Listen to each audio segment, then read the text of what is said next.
Você acha que conhece Dark Planet Rebellion? Então, senta que lá vem história. Sabe aquele filme de ficção científica que você passou reto achando que era mais um blockbuster genérico de Hollywood? Pois é, meus amigos. Dark Planet Rebellion é tudo menos isso. Lançado em 2009, ele carrega uma história de bastidores que é tão eletrizante contra a própria trama. E olha que a trama já é um prato cheio. Escuta, um terráqueo perdido num planeta alienígena, dominado por um regime opressor, armas psicológicas, propaganda sufocante e um final que vai te deixar encarando a tela escura por uns bons minutos. Mas o que pouca gente sabe é que esse filme é russo. É baseado em uma obra-prima literária dos mesmos criadores de Stalker e tem um diretor que resolveu entrar na frente das câmeras para interpretar um dos vilões mais frios que você vai ver por aí. Ah, e tem mais. O autor do livro original assistiu ao filme e deu seu selo de aprovação. Algo raríssimo de acontecer. Então, prepara a pipoca, abre um sorriso de curiosidade e vem comigo porque eu separei 6 curiosidades absurdas sobre Dark Planet Rebellion e vão fazer você rever completamente esse clássico oculto da ficção científica. Bora? Bom, só um pequeno aspas aqui, né? Eu vou chamar esse filme de Prisioneiros do Poder 2. O nome do filme é esse? Não sei. Mas por que eu vou chamar assim? O primeiro filme se chama Prisioneiros do Poder. Esse segundo não teve tradução aqui para o Brasil, né? Como é a continuação, então subentende que Prisioneiros do Poder 2, né? Então, dada a explicação, vamos lá saber as curiosidades de Prisioneiros do Poder 2 ou Dark Planet Rebellion, como vocês preferirem.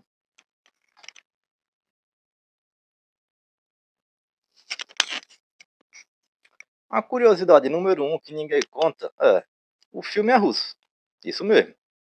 Prisioneiros do Poder 2 não nasceu nos estúdios de Hollywood, mas sim na Rússia, como a segunda parte da adaptação de Inhabited Island, ou Obietemai Ostrov, em russo. E olha que a obra original é nada menos que um romance dos lendários irmãos Strugsky, os mesmos caras que escreveram Piquenique na Estrada, que inspirou o clássico Stalker. Ou seja, você não está diante de mais um sci-fi genérico.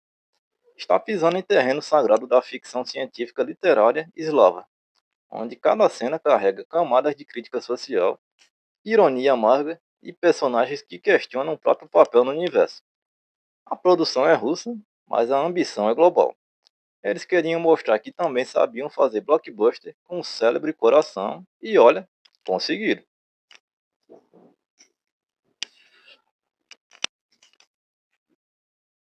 Sabe aquela sinopse rápida que fala de um soldado num planeta pós-apocalíptico que se rebela contra o governo? Então, joga ela no lixo, porque a verdade é muito mais mind-blowing. O protagonista, Maxim, não é um habitante daquele mundo. Ele é um terráqueo que, vindo de uma terra relativamente pacífica, sofre um acidente e cai num planeta alienígena completamente dominado por um regime totalitário. A parada é tão pesada que os governantes locais usam armas psicológicas, manipulam a história e mantêm a população na ignorância através de uma propaganda sufocante. Maxim começa achando que pode ser o herói que vai libertar todo mundo, mas aos poucos descobre que as coisas não são tão simples. Os opressores têm seus próprios traumas. Os oprimidos, muitas vezes, escolhem a opressão por medo da liberdade, e o planeta inteiro é um grande experimento sociológico. O filme vira um mergulho na mente humana, na massificação e na dificuldade de despertar um povo que aprendeu a amar suas correntes.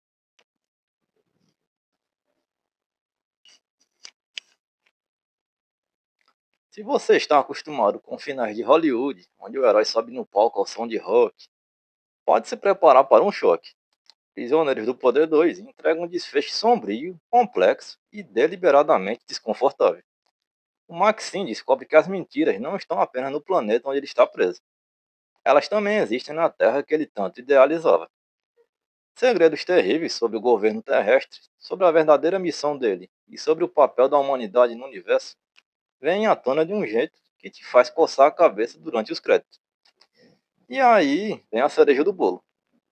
O filme usa conceitos da teoria marxista para justificar a estrutura de poder e explicar por que uma sociedade escolhe continuar sendo manipulada. Não é um discurso explícito, mas está ali nas entrelinhas, nas atitudes dos personagens e no design opressor daquele mundo.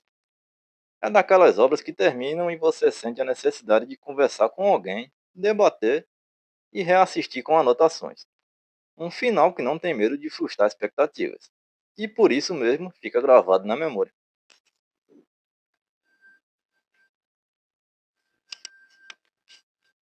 Sabe quando um diretor é tão apaixonado pelo projeto que resolve sujar as mãos, literalmente? Fyodor Bondarchuk, o homem por trás das câmeras, também decidiu encarar a atuação. Ele interpreta um dos pais desconhecidos, o procurador do Estado, um dos grandes vilões da trama, aquele sujeito frio e calculista que os personagens chamam de cara esperto, com um sarcasmo cortante.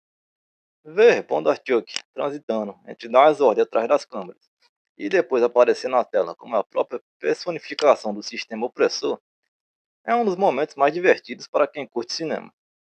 Dá para sentir que ele se divertiu compondo um vilão que não precisa de capa preta para ser assustador. Seu poder está na burocracia, na palavra fria e no controle absoluto. É um detalhe meta que adiciona uma camada extra de charme para a produção.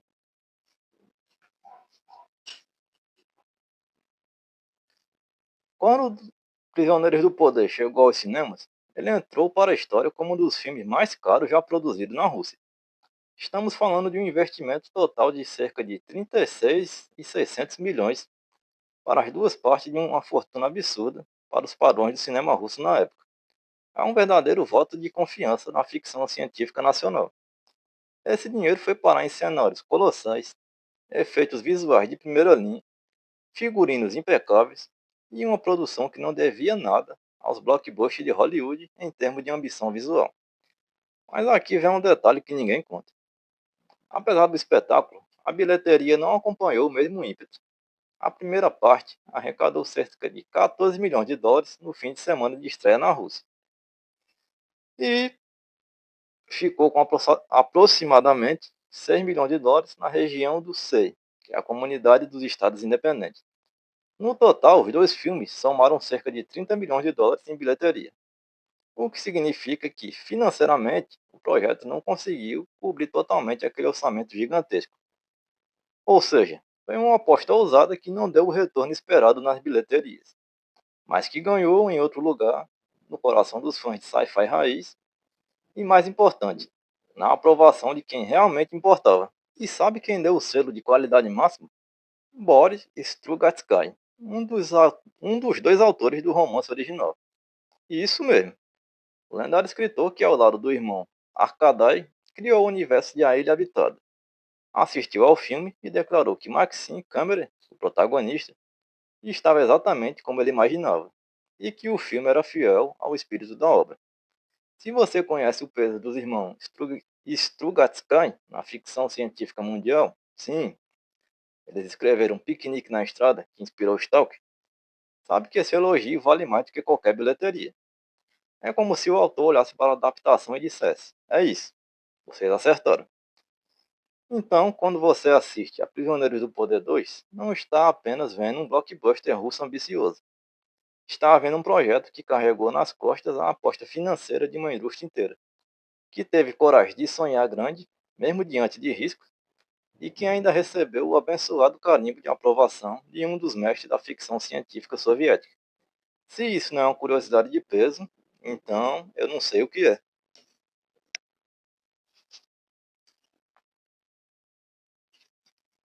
Esse é o ponto que pega muita gente desprevenida. Dark Planet Rebellion é, na verdade, a continuação direta de Dark Planet The Inhabited Island, lançado em dezembro de 2008. Sim, os dois saíram com poucos meses de diferença. E eles formam uma única história dividida em duas partes. Se você assistir apenas a Rebellion, vai sentir que entrou numa sessão de cinema no meio do filme. Vai conhecer o Maxine já imerso no caos, sem entender direito como ele chegou ali, quais alianças foram formadas e o que realmente está em jogo. Então a dica de ouro é: maratone os dois. Junto eles somam cerca de 4 horas de imersão total nesse universo sombrio. com direito a arcos completos, reviravoltas que ganham um novo significado e um desenvolvimento de personagem que só faz sentido quando você vê a jornada completa. É como ler um romance de 1000 páginas. Você pode folhear o final, mas a experiência verdadeira está no percurso. E só um pequeno acréscimo, como eu já falei no início. O primeiro filme aqui no Brasil chama-se Prisioneiro do Poder.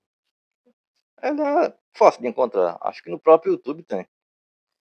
Já o segundo, que eu chamo de Prisioneiro do Poder 2, ele não tem tradução aqui, né? Acho que ele nem foi lançado aqui. Dá pra você encontrar ele, só que aí você vai ter que se virar nos 30 pra poder conseguir, vai ter que baixar a legenda e tal. Mas vale a pena.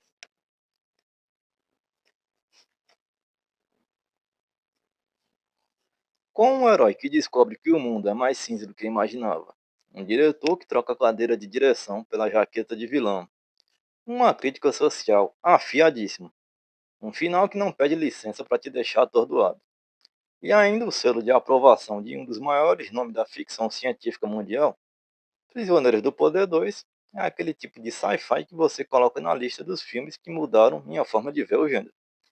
Se você está cansado das mesmas fórmulas seguras de sempre, esse é o achado que vai te dar aquela coceira mental gostosa. Aquela sensação de quem acabou de descobrir um clássico oculto que merecia muito mais reconhecimento. Bora maratonar os dois? Depois a gente troca aquela ideia sobre o final.